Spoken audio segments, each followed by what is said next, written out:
Hello, welcome back to our YouTube channel with our new concept, the vertical balance sheet and the income statement. This is basically important for FY and SY courses. So we will try to learn it by step. So starting with our vertical balance sheet first, we have provided with some of the question. ABC Limited provides you the following data as on 31st March 2026 and we have to prepare a balance sheet for this question. हमें थोड़ा सा information दिया गया है। Equity share का value बोला है 5 lakh, retained earnings करके बोला है 2 लाख। ऐसे बैंक लोन करके हम लोग को अलग अलग एसेट्स एंड लायबिलिटीज का वैल्यू दिया है।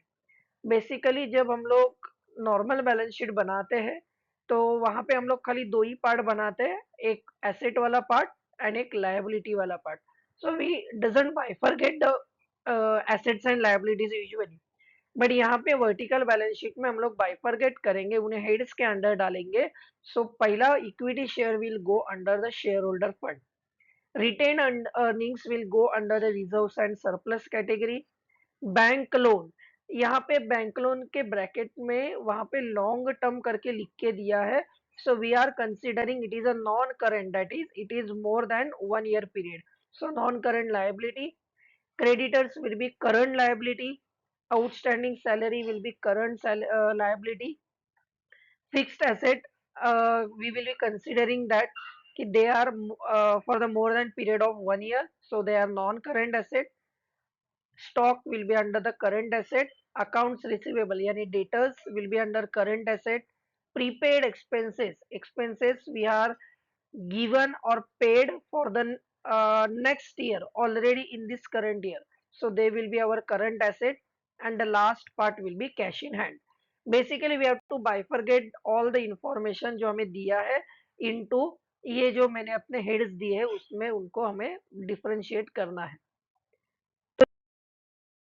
तो ये हमारा बेसिकली फॉर्मेट है जहाँ पे हम लोग ने 5 कॉलम्स बनाए, पहला सीरियल नंबर वाला, फिर पर्टिकुलर्स वाला, अमाउंट के 3 कॉलम्स बनाने हैं। यहाँ पे अमाउंट्स के 3 कॉलम क्यों बनाने, हम लोग जब सम सॉल्व करेंगे एक एक आगे समझेगा।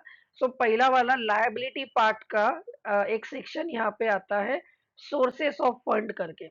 तो सोर्सेस ऑफ फंड यानी हमें कैपिटल वगैरह कहाँ से जनरेट होता है, तो उसमें पहला वाला हेड है share holder fund. Share holder fund में हम लोग ने ऑलरेडी वहां पे बाइफरगेट किया था, हमें इक्विटी शेयर आता है, उसका वैल्यू हम लोग ने लिखा है सेकेंड कॉलम में 5 लाख। फिर हम लोग ने देखा था रिजर्व्स एंड सरप्लस जिसके अंडर हमारा था रिटेन्ड अर्निंग्स जिसका वैल्यू था 2 लाख। इन दोनों का टोटल करेंगे, बाहर डालेंगे, it will be coming as 7 lakh rupees. इसके बाद हम लोग नॉन करंट लायबिलिटीज करके लिखेंगे, जो हमारे पास 1 साल से ज्यादा टाइम पीरियड के लिए लायबिलिटी रहने वाला है। तो वहां पे हमारे पास बैंक लोन है जो हम लोग ने लिखा था लॉन्ग टर्म बेसिस का। उसके बाद इन सब का टोटल करेंगे हम लोग, तो 7 lakh plus 2 lakh 50 it will be coming as 9 lakh 50,000। फिर एप्लीकेशन ऑफ द फंड, ये तो फंड हम लोग ने इकट्ठा किया, इसको यूज कैसे करेंगे यानी बेसिकली एसेट वाला पार्ट। तो उसमें पहला आता है नॉन करेंट एसेट, जिसमें हम लोग ने देखा था फिक्स्ड एसेट करके वैल्यू है। तो फिक्स एसेट का वैल्यू हम लोग ने डायरेक्टली बाहर के कॉलम में लिखा। उसके बाद हमारे पास आता है investment. For the current question हमारे पास कोई इन्वेस्टमेंट नहीं है, इसलिए मैंने कॉलम को ब्लैंक छोड़ा है, या आप वहां पे डैश भी कर सकते हो। फिर आता है हमारा थर्ड वाला पार्ट वर्किंग कैपिटल, जहाँ पे हम लोग को हमारे एसेट्स एंड लायबिलिटीज को current asset and current liabilities करके बाइफरगेट करना है। तो इसीलिए मैं पहला लिखता हूँ करंट एसेट करके, जहाँ पे हमारा पहला आता है अकाउंट रिसीवेबल जो मैंने स्टार्टिंग के फर्स्ट कॉलम में लिखा है। फिर हमारा स्टॉक आता है, prepaid expense and the cash in hand. इन सभी का टोटल करूंगा मैं और लिखूंगा सेकेंड वाले कॉलम में। इसके बाद इसी में से हमें क्या करना है, लायबिलिटीज को माइनस करना है। यानी करंट लायबिलिटीज को माइनस करूंगा, यानी क्रेडिटर्स एंड आउटस्टैंडिंग का टोटल लिखूंगा बाहर, एंड इसको मैं माइनस करके यानी 4,95,000 माइनस 4,65,000, तो मेरा आंसर 2,30,000 आ जाएगा। अभी हम लोग को टोटल कैपिटल एम्प्लॉयड यानी हमारे फिक्स्ड एसेट का वैल्यू और हमारे ये जो हम लोग ने वर्किंग कैपिटल किया उसका वैल्यू टोटल करके हमारा दोनों साइड का टोटल बैलेंस्ड हो जाएगा। रिमेंबर, ये जो फॉर्मेट हम लोग ने ड्रॉ किया है वो फिक्स्ड फॉर्मेट है, उसी में हम लोग को खाली चेंजेस करना है। फॉर एग्जांपल कभी एसेट ऐड हो जाएंगे, करंट एसेट, कभी ऐसे हो सकता है फिक्स्ड एसेट का अलग अलग करके दिया जाए, लैंड एंड बिल्डिंग अलग दिखाया जाए, प्लांट एंड मशीनरी अलग दिखाया जाए, करंट लायबिलिटीज में और कोई लायबिलिटीज ऐड हो जाए, ऐसे करके हम लोग को अलग अलग दिखाया जाएगा। बाकी बेसिक फॉर्मेट जो हम लोग ने सीखा है it will be remaining same. ये फॉर्मेट आपको एग्जाम के लिए लर्न करके ही रखना है। द नेक्स्ट पार्ट जो हम जा रहे वर्टिकल इनकम स्टेटमेंट की तरफ। यहाँ पे भी हम लोग नॉर्मल इनकम स्टेटमेंट या normal profit and loss account बनाते हैं। तो we basically divide it in two part, income and expense part. तो यहाँ पे हम लोग को ट्रेडिंग अकाउंट को एक साथ करके ये इनकम स्टेटमेंट बनाना है। तो यहाँ पे हमें पीक्यूआर लिमिटेड का इंफॉर्मेशन दिया है, रॉ मटेरियल का दिया है। अगर आप ऑब्जर्व करोगे तो raw material, wages, power and fuel ये ट्रेडिंग अकाउंट में जाता है, या रेवेन्यू फ्रॉम सेल्स ये भी ट्रेडिंग अकाउंट में जाता है। बट हम लोग यहाँ पे इनकम स्टेटमेंट बना रहे हैं तो वी विल बी कमिंग और passing the entry under one particular head. तो सेलिंग एक्सपेंस दिया है, इंटरेस्ट दिया है। तो हम लोग देखते हैं रॉ मटेरियल हमारा कौन से सेक्शन में जाने वाला है, कॉस्ट ऑफ गुड्स सोल्ड। फिर हमें वेजेस बोला है, वेजेस भी हमारा कॉस्ट ऑफ गुड्स सोल्ड करके जाने वाला है। यानी बेसिकली ट्रेडिंग के डेबिट वाले आइटम्स यहाँ पे आने वाले हैं कॉस्ट ऑफ गुड्स सोल्ड में। Power and fuel will be in the same particular head. फिर हमें बोला है रेवेन्यू फ्रॉम सेल्स। सबसे इंपॉर्टेंट सेल्स ही होता है जिसके थ्रू हमारा इनकम जनरेट होता है, इसलिए इसे रेवेन्यू फ्रॉम ऑपरेशन में डाला है। एडमिनिस्ट्रेटिव एक्सपेंस, एडमिनिस्ट्रेशन करना बिजनेस का, ये बिजनेस का ऑपरेटिंग या ऑपरेशन का पार्ट है, इसलिए इसे ऑपरेटिंग एक्सपेंस के अंडर डाला है।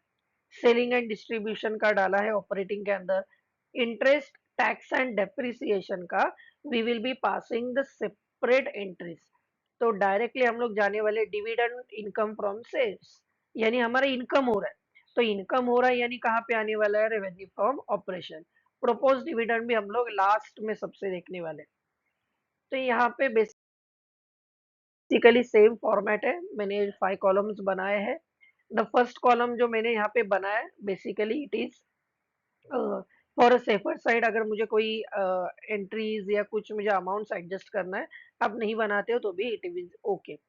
तो पहला आता है रेवेन्यू फ्रॉम ऑपरेशन, जिसके अंदर हम लोग ने देखा था रेवेन्यू फ्रॉम सेल्स डाला 18 लाख।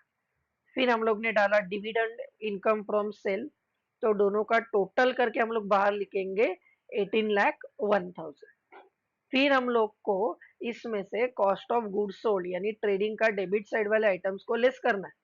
तो मैंने डाला रॉ मटेरियल, वेजेस का वैल्यू डाला एंड पावर एंड फ्यूल। तो इन तीनों का टोटल बाहर लिखो, 9,50,000 आ रहा है।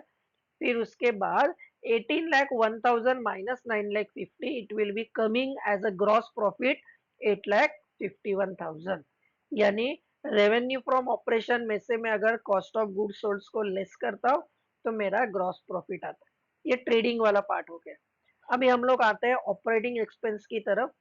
तो यहाँ से ग्रॉस प्रॉफिट में से ऑपरेटिंग एक्सपेंसेस को लेस करना है, जहाँ पे मैं पहले डाला हूँ एडमिनिस्ट्रेटिव एक्सपेंस 1 लाख का है, सेलिंग एक्सपेंस डाला है हम लोग ने 50,000। दोनों का टोटल बाहर आने वाला है 1,50,000। तो बाद में ग्रॉस प्रॉफिट 8,51,000 में से 1,50,000 माइनस करते हैं